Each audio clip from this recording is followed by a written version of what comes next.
G'day guys, Matt here from Not in the Manual. Just doing another quick little autopilot test today, or navigate on autopilot. I haven't really done too much navigate on autopilot or anything that's really going to stress the car too much, or stress that system too much, since it changed to vision only in this car. So I thought I'd do a bit of a test today. Also, another part of the latest update with the car, I've been noticing that my rear motor is now staying a lot warmer. It's almost like the set temperature, or the target temperature for normal driving, is now 40 degrees. So I think this could be a bit of a change they've implemented, sort of coming into the colder months in the northern hemisphere, to try and keep the LFP battery a bit warmer. I've also noticed that the battery seems to be sitting just above 30 degrees now instead of below 30 degrees. So right now you can see there that it's sitting on 32.5, and you can see that the rear motor is 38 degrees. The battery inlet is at 30.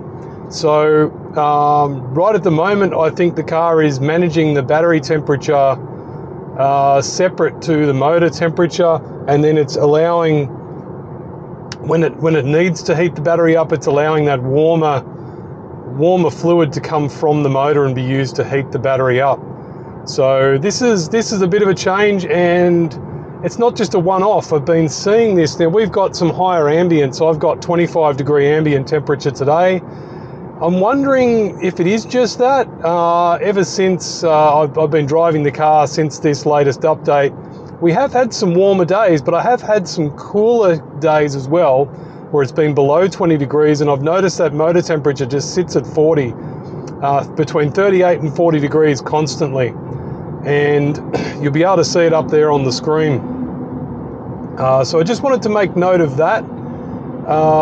You know, this was an additional thing in that update.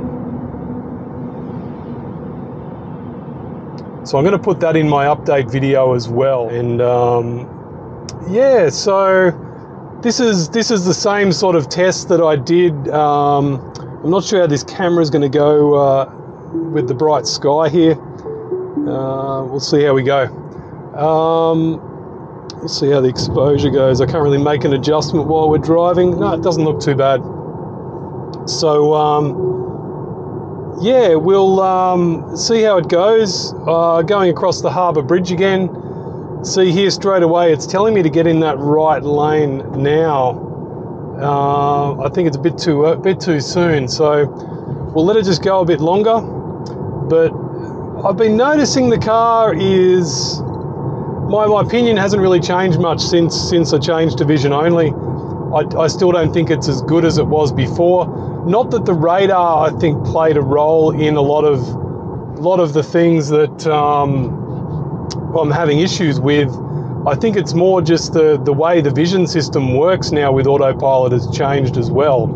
So even for things that didn't need the radar, I've noticed the car isn't as good at. Auto lane change is actually quite, it still works, but it's not as reliable as it was before vision only. One thing I did notice, I'll put a little photo in here, is when I've got my bike on the back on the tow hitch, and I've got my bike rack there, it's blocking all of those ultrasonic sensors at the back of the car. Now, I thought that auto lane change wouldn't work with my bike rack on the back, but it works fine. So I really thought that the car was using the ultrasonics for auto lane change. I think it possibly is for some of the emergency functions of it, maybe, but I think it's using the side repeater cameras and the front camera facing cameras to, sorry, the two B pillar cameras as well. So I think it's using a combination of those cameras. So it's not using the rear ultrasonics, and it's not using the rear camera. It's not relying on them solely anyway. So it's either using a combination of all those, so it can still do it when the rear camera is blocked, or yeah, it's telling me to change lanes here now, but a car just pulled in, so you can see it's coming up as red.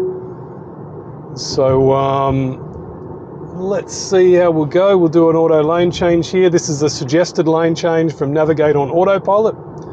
But yeah, so the auto lane change has been working fine, but yeah, it isn't as smooth as it used to be before vision only. So this is quite a challenging drive, so I thought I had to drive down over the Harbour Bridge today, and I thought I would just test it out again, and we'll see if it works as well as it did before my car changed over to vision only, to Tesla Vision. So we'll see. We're coming up to the tricky bit here.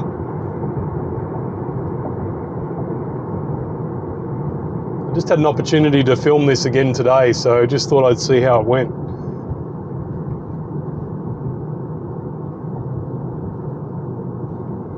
Now it's a lot smoother with the cars braking and slow traffic when the car's coming up on the slow traffic. The car on vision only is a lot better at that, and I mentioned that in my original review of the vision only, so of Tesla Vision. So not too bad. Let's just see here. I know I'm going to have to do a lane change. There's a bit of roadworks. Yes, it's going to let me do cut a bit close to that car in that lane, but not too bad. Now last time it did this merge, there's a merge further down here. It did it automatically. I didn't have to acknowledge or approve the lane change. So let's see what it does today.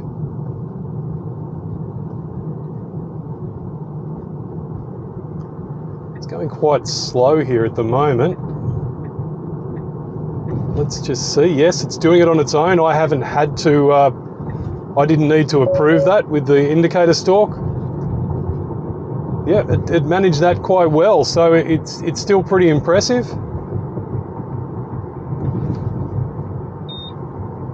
And it's now a 70 km/h zone, so we'll slow down to 70. So we're going to come up here on, there's going to be a merge up here for this lane, so we'll see how the car handles it.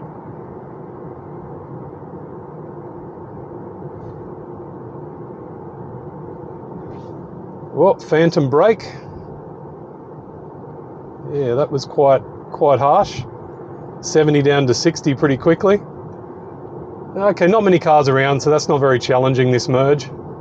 But you can see when the road's wide like that, the car goes across and tries to center itself between the two edges. And sometimes if you're going really slow and there's a side street, it will move across, and the car sort of snakes around a little bit when you've got some wider side streets. It struggles with that because it's looking for a marking on that side. See, it got me into this lane, and now, yeah, it was trying to get me back into that lane or suggesting the lane change. This is why I think it's best to leave the lane changes to need your approval. I think if you let the car just do it without approval, it would have just gotten over then and then back. So it might be changing lanes a bit unnecessarily. But it's handling this quite well. There will possibly be a lane change, a navigation lane change coming up further on. We'll put it back up to 70 km/h now. We've passed that lower speed zone. So yeah, I think it's handled that just as well as it did before Tesla Vision. I do tend to now I get a lot of little warnings coming up for different things that I didn't get before. It tends to nag you for some just little warnings about, being too close to things, or, a lot of things I didn't get nagged about before. It'll come up now and flash up warnings. But, and I've noticed that it does phantom brake a lot more with vision only. But you saw before, it's not like it just jams on the brakes and stops the car. It slowed from 70 down to 60. It did it pretty quickly. If there had been a car riding very close to me, it wouldn't have been that great. Yeah, wow, bit wild in that turn there. I think it's been pretty easy for it today. We haven't really had to do a lane change for a while. So yeah, I think it's going to stop doing the navigate on autopilot further down here. So we'll end the video when it finishes this. I just wanted to make a quick video today because we set that benchmark with the other test crossing the Harbour Bridge, I thought it was a good opportunity today to just shoot this quick video and just see how it's performing now. And it's had a couple of software updates since it changed to vision only, so we'll see. Look, it handles cars merging into the lane in front of you quite well. It wasn't harsh braking to let that car in. Once again, I'm not 100% sure if it's looking at the indicator of the car. That's not displayed on here yet. I think the next update will possibly give us some better graphics on here where you will see car indicators and stuff doing that. So and it's possibly looking at the indicator of the car now, because it seems to time it quite well, and I've been pretty happy with that. So we're about to lose navigate on autopilot, I think. Let's see how we go. We're probably going to have poor satellite reception coming into this tunnel. No, it's keeping it on. That's quite good.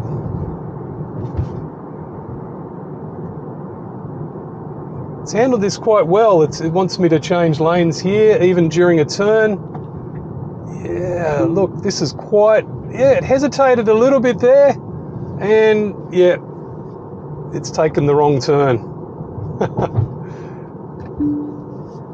Didn't quite know what to do there. It hesitated and ended up taking me down the wrong way. So this is going to be tricky now to get back across. But guys, we might kill the video there because I'm going to have to do some backtracking now to get to where I needed to be. But that was pretty impressive until that point. But if I had been paying more attention, maybe I would have worked out. But a tricky situation, I guess. It had to make a decision quite fast. So yeah, we'll yeah. Anyway, that was all I wanted to show with this video. That was quite good, and yeah, we'll hopefully that was useful, and I think it's a pretty good. It was a good opportunity. We had good weather, so same sort of weather conditions, and yeah, hope you got something out of that. Hope you enjoyed it, and I'll catch you next video.